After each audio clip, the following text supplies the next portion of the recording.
Hi friends, UPPCL 2.0 channel में आप लोगों का हार्दिक स्वागत है। मैं जितेंद्र सर आप लोगों के लिए ऊर्जा संरक्षण से संबंधित मोस्ट एक्सपेक्टेड 25 क्वेश्चन लेकर आया हूं और ये प्रश्न प्रतिदिन सुबह 5 बजे आपको प्रोवाइड करवा दिए जाते हैं। तो बेटा आप हमारे चैनल पर वीडियो देखिए और डिस्क्रिप्शन में टेलीग्राम का लिंक दिया गया है। इन्हीं क्वेश्चन का आप एमसीक्यू टेस्ट दे सकते हैं। वीडियो देखने के बाद आपको इसी वीडियो का एमसीक्यू हमारे टेलीग्राम चैनल पर मिल जाएगा और साथ में आपको पीडीएफ भी प्राप्त हो जाएगी। तो बेटा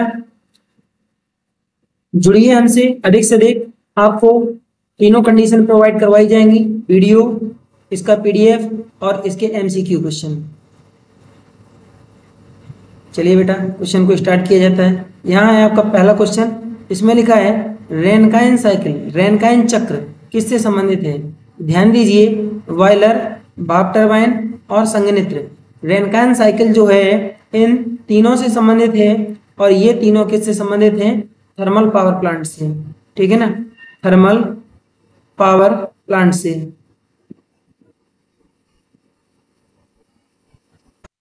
ध्यान देना, जो रेनकाइन साइकिल है तो रेनकाइन साइकिल का संबंध किससे हो गया, किस प्लांट से हो गया? थर्मल पावर प्लांट से। ऑप्शन नंबर डी आपका राइट हो जाएगा। ठीक है, नेक्स्ट क्वेश्चन देखते हैं। अगला क्वेश्चन दिया गया है, उद्योगों में अपशिष्ट ऊष्मा रिकवरी का प्रमुख लाभ क्या है? तो ध्यान देना, इसका ऑप्शन नंबर सी राइट होगा, प्रदूषण में कमी और दक्षता में कमी। नेक्स्ट क्वेश्चन है, गैस टरबाइन से निकलने वाली अपशिष्ट गैस का तापमान होता है। ध्यान दीजिए, यहाँ पर निकलने वाली जो अपशिष्ट गैस होती है इसका जो टेम्परेचर होगा ये कितना हो जाएगा बेटा? देख लीजिए आप, इसका जो टेम्परेचर हो जाएगा क्वेश्चन नंबर 3 का ऑप्शन नंबर ए राइट है। ठीक है, ऑप्शन नंबर 3 का जो आपका आंसर होगा ये ए राइट होगा। नेक्स्ट क्वेश्चन देखते हैं। अगला क्वेश्चन दिया गया है, किस प्रकार की ऊर्जा को गुप्त ऊष्मा के रूप में संग्रहित किया जाता है? तो आपकी जानकारी के लिए बता दें कि जो थर्मल पावर प्लांट होता है, थर्मल पावर प्लांट में पानी को, ठीक है ना, जो जल होता है, जल को किसमें जल को दहन के द्वारा, जब हम कोयले को जलाते हैं, कोयले का दहन करते हैं तो जल को उबालते हैं और इसको उबालने के बाद इसका क्या बनाया जाता है? भाप बनाया जाता है। तो भाप में क्या होती है बेटा? भाप में होती है गुप्त ऊष्मा। ठीक है, तो यहाँ गुप्त ऊष्मा से रिलेटेड क्वेश्चन है कि जो आपका थर्मल पावर प्लांट होता है, थर्मल पावर प्लांट में जल को कोयले के दहन के द्वारा स्टीम में चेंज किया जाता है और इसी स्टीम में होती है गुप्त ऊष्मा। ठीक है ना, तो गुप्त ऊष्मा के रूप में संग्रहित किया जाता है। तो याद रखना आपका ऑप्शन नंबर ए राइट है। नेक्स्ट क्वेश्चन हमारा है, सौर ऊर्जा के उपयोग की अप्रत्यक्ष विधि निम्न में से कौन सी है? तो आपको बता दें जानकारी के लिए, ऑप्शन नंबर डी यहाँ राइट हो जाएगा।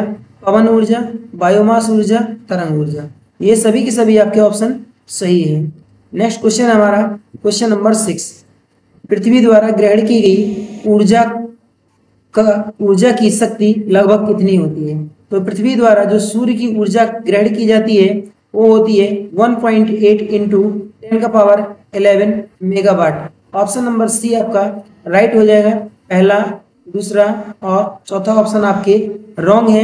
इसी के साथ साथ में सूर्य प्रति सेकंड 4 इंटू 10⁻23 मेगावाट ऊर्जा का उत्पादन भी करता है। ये पॉइंट आपकी परीक्षा के लिए बहुत ही ज्यादा इंपॉर्टेंट है, इसको याद रखना। नेक्स्ट क्वेश्चन हमारा क्वेश्चन नंबर 7, इसमें बताया गया है एक फ्लैट प्लेट संग्राहक, ये संग्राहक क्या होता है? ये होते हैं सोलर पैनल। ठीक है ना, ये होते हैं सोलर पैनल, मान सकते हैं कि एक तरीके से कहेंगे। इस प्रकार से जो है ना संग्राहक होते हैं और ये इसकी ऊर्जा को जो है ना सूर्य की ऊर्जा को एकत्रित करके और कहीं किसी तालाब वाला में उसको लगा दिया जाता है तो उसको गर्म करते रहते हैं। ठीक है ना, इसको जो है ना संग्राहक बोला जाता है। तो द्वारा प्राप्त तापमान है कितना?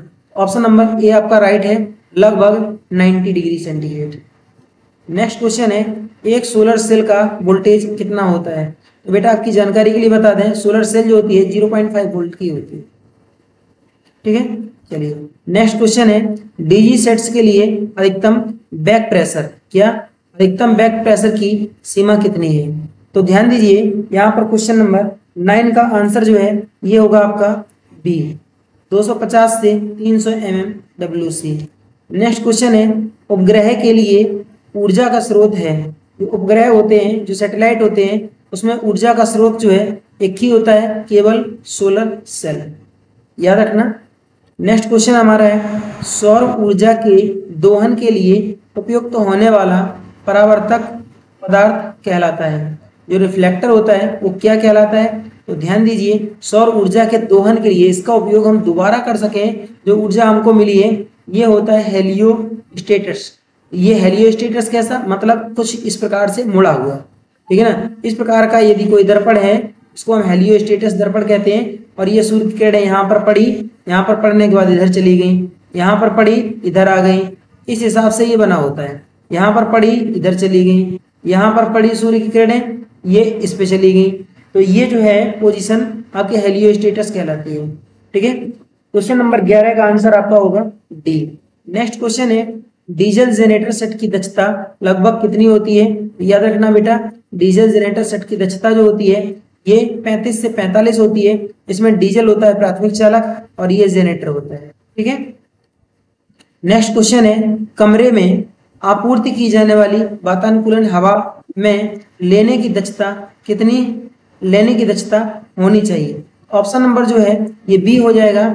और इसमें वातानुकूलन जो हवा है उसको ग्रहण करने के लिए हमको क्या चाहिए? यहाँ पर हीट चाहिए। रूम में अगर हीट है या हीटिंग का लोड है तो ये वातानुकूलन की वायु आएगी, ठीक है ना। और दूसरा केवल है रूम गुप्त भार, तो रूम में गुप्त भार होना चाहिए। गुप्त भार का मतलब है उसमें हल्का फुल्का टेम्परेचर होना चाहिए, जिसके कारण जो वातानुकूलन की वायु है ये अंदर की तरफ आ जाती है। नेक्स्ट क्वेश्चन हमारा है, यांत्रिक प्रशीतन प्रणाली रेफ्रिजरेशन, ठीक है ना, का अधिकतम तापमान होता है। तो जो अधिकतम तापमान होता है ये किसके कारण होता है? क्वेश्चन नंबर 14 जो होगा इसका आंसर है आपका सी, कंप्रेसर और कंडेंसर के बीच यहाँ जो टेम्परेचर होता है ये मैक्सिमम होता है, ठीक है, याद रखेंगे।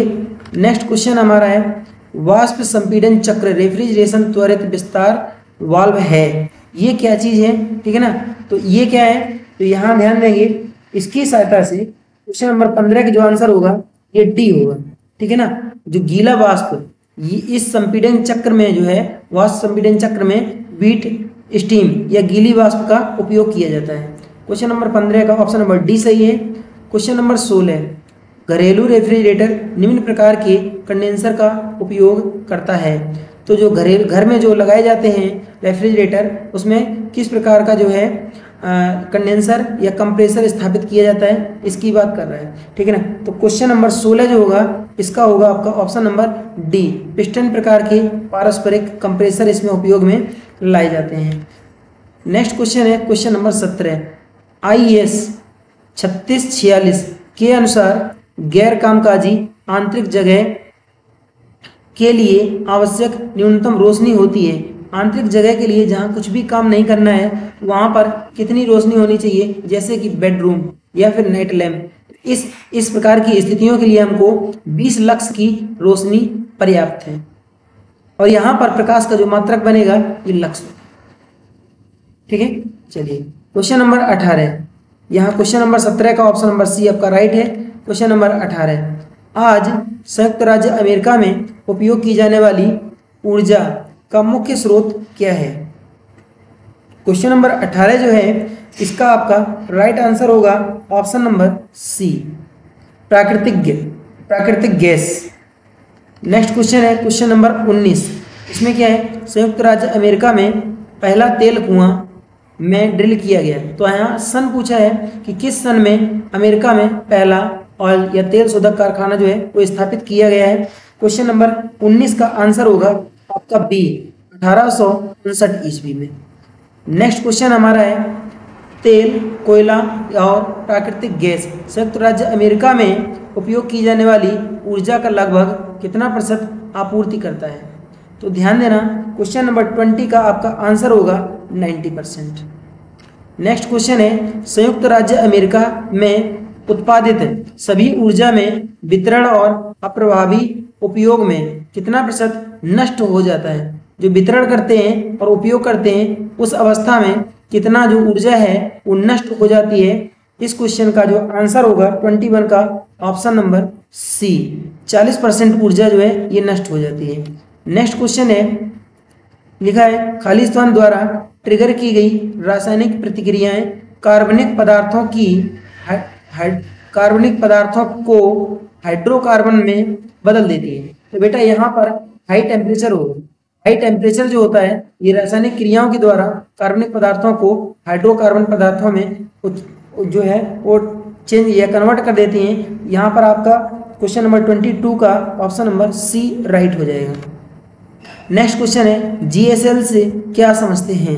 तो जीएसएल जो होता है ये सामान्य प्रकाश सेवा या व्यवस्था होती है, इसको जनरल लाइटनिंग सर्विस कहते हैं, ठीक है ना। और जीएलएस लैंप जो होता है, ये जो जीएलएस लैंप होता है, ठीक है ना, जीएलएस जो लैंप होता है ये कौन सा लैंप है, जीएलएस लैंप जो होता है इसको हम इनकंडेंसेंट लैंप, ठीक है ना, इनकंडेंसेंट लैंप कहते हैं। और इसी को हम कौन सा, इसी को फिलामेंट लैंप कहते हैं, ठीक है ना, गैस फिलामेंट लैंप कहते हैं। और इसमें आर्गन या फिर आर्गन, ठीक है ना, आर्गन गैस इसमें भरी जाती है, आर्गन गैस होती है। या फिर हम कह सकते हैं कि इसमें हम अक्रिय गैस का उपयोग करते हैं, ठीक है, अक्रिय गैस, इनर्ट गैस का उपयोग करते हैं। जो जीएलएस लैंप होता है ये सस्ते लैंप होते हैं, गरीब के घर का लैंप इसको कहा जाता है। और इसकी कीमत जो है बहुत ही कम होती है। इसकी कीमत जनरली 10 रुपए से और कम से, इसकी कीमत जनरली 5 रुपए से और 200 रुपए के बीच हो सकती है, ठीक है। तो नेक्स्ट क्वेश्चन हमारा है कुंडली 1 क्या है। अब ध्यान दीजिए ये आपके रेफ्रिजरेटर या एसी से संबंधित क्वेश्चन है, ठीक है ना। एसी मतलब एयर कंडीशनर और रेफ्रिजरेटर मतलब फ्रिज से संबंधित क्वेश्चन है। यहाँ 4 क्वेश्चन आपको मिलेंगे कुंडली 1 से। या कुंडली 1 क्या है, तो कुंडली 1 क्वेश्चन नंबर 24 का आंसर होगा आपका ए। संघनन कुंडली को हम कुंडली 1 कहते हैं, याद रखना इसको, ठीक है। नेक्स्ट क्वेश्चन हमारा कुंडली 2 क्या है, तो कुंडली 2 को प्रसार वाल्व कहा जाता है। नेक्स्ट क्वेश्चन हमारा है कुंडली 3 क्या है, याद रखना ये क्वेश्चन पेपर में आए हुए हैं सबके सब। कुंडली 3 क्या है, तो वाष्प कुंडली को, ठीक है ना, कुंडली 3 कहा जाता है। कुंडली 4 क्या है, कुंडली 4 जो है ये संपीडक कहलाती है। कुंडली 4 जो है ये संपीडक कहलाती है। तो बेटा कैसे रहे हमारे आज के ये क्वेश्चन। अगर वीडियो अच्छा लगा हो तो वीडियो को सब्सक्राइब करना ना भूलें। Thank you for watching.